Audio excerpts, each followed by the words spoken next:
Yash, I feel like over the last couple of years, with the rise of entrepreneurship and capitalism and so many other things in and around money, money's just got a really bad reputation. Do you think money deserves a bad reputation? What do most people get wrong about it?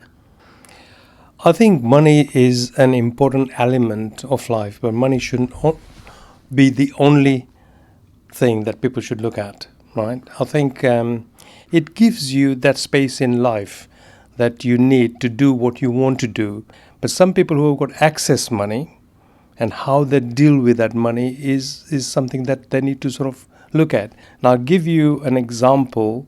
I won't mention the names, but two families in East Africa, their grandparents built a lot of wealth through real estate. And I've seen that is the 3 generation after that, all that money has disappeared. Wow. Why? Because there is a lot of money, there is no attitude to work with that money. In fact, they've got so much money they don't care about it. Is being born with money a curse, do you think? I think so, Yeah. very much so. Why? And how much money? Like if you're born into money, which, let's be honest, definitely a lot of the next generation are going to find themselves in that situation. How is that a bad thing? And how can they protect against it ruining their lives? What it is about giving that financial education to your children. So what's the minimum level of financial education that someone needs to have to know that the industry, the game, the markets aren't just going to crush them out and leave them penniless over the course of their adult life? Well, financial education, unfortunately, doesn't teach you about money. That's the biggest problem. How is that? Because we're not taught about how to handle money. Okay. Yeah, so you can have A levels, you can be a professor, you can be whatever, but if you don't know how to manage that money, how to make that money work for you, then that is the problem. Yeah. Yeah. So it's not. So if you take about these 2 families I'm talking about, they were sort of like they didn't go to the school. Yeah, I know a number of people who come over even into UK. They couldn't even speak a word of English, and yet they have developed businesses here, which is remarkable. Yeah, but if you're born in the family with the money, and if you're not taught how to manage that money, how that money works, then of course that money is going to all disappear because you don't know what to do with it. But what is that phenomenon? What is that phenomenon of people coming over from East Africa, to stick with the same example, with very little knowledge? They don't speak much English. They don't have much money when they land. They don't even have driver's licenses. Typically 5 to 10 people in a one property. Over this illustrious career that you've had, what are the indicators that things are going to go well for these people? Right, that's a very good example. Let me tell you something, right? I mean, I have been watching this now, and we've experienced this. If you remember, in East Africa, we had Idi Amin, who kicked all the Asians out. And these people landed in UK penniless. They were in camps, and today I know quite a few people whose parents actually worked as bus drivers in London. And what they knew was, of course, they were very, very entrepreneurial in Uganda. So they knew how to make money work for them. So although they came with 0, now there are very rich Asians in North London that I know of. Yeah, I'm sure there's all over England. But these people I've seen with nearly 300, 400 properties. How did they do that? Where is that education coming from? Yeah. So this is what they have. They worked hard. Obviously, they've worked very hard for their money. Yeah. And that money has been created. And what is good about all this now is that their children are actually born into making that money work for them. So they're understanding that language. But when you said, where does it come from?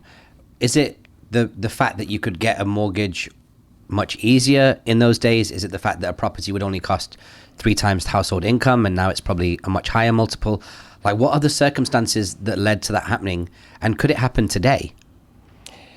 Yes, I think there are financial opportunities now and again. There are financial products that allows you to do that. And when that is available, you strike and you make that work for you. Because what is available now will probably not be available later on. There was a time when you could get mortgages like you sort of like buying shirts in Marks and Spencer's. Yeah. That's how easy it was.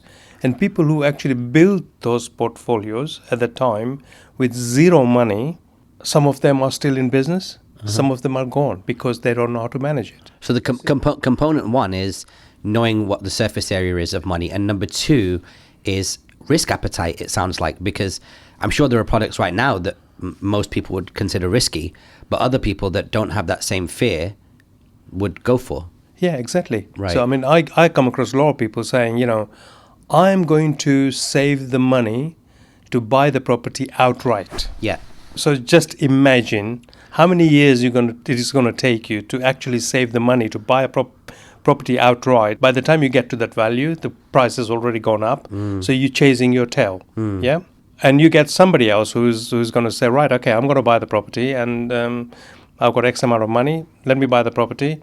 And he buys the property, and then he starts working with that property, and eventually he will have some growth in that property.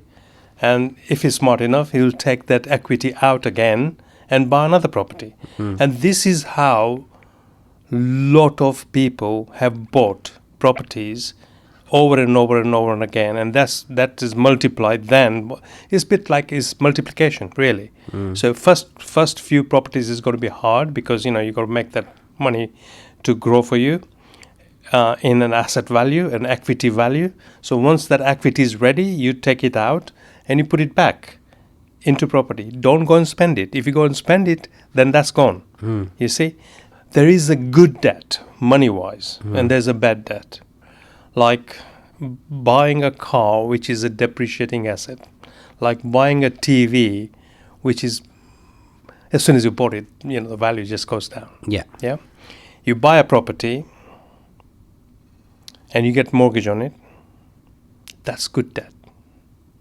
Because what's going to happen over the years, that value is going to go up. And it'll outpace the interest rate that you're paying on the mortgage. Absolutely. So it's an arbitrage game. Yeah. Yeah. Yeah. So that's a simple signs of money and how you can make that money work for you. Yeah. So money is a good element and is an evil element as well. Yeah. Money doesn't always make you happy. It's the balance in life. Like, how many lottery winners that in 5-10 years they're bankrupt. Right. You see it with footballers, with music artists in my world. Exactly. I'll give you an example of Michael Jackson.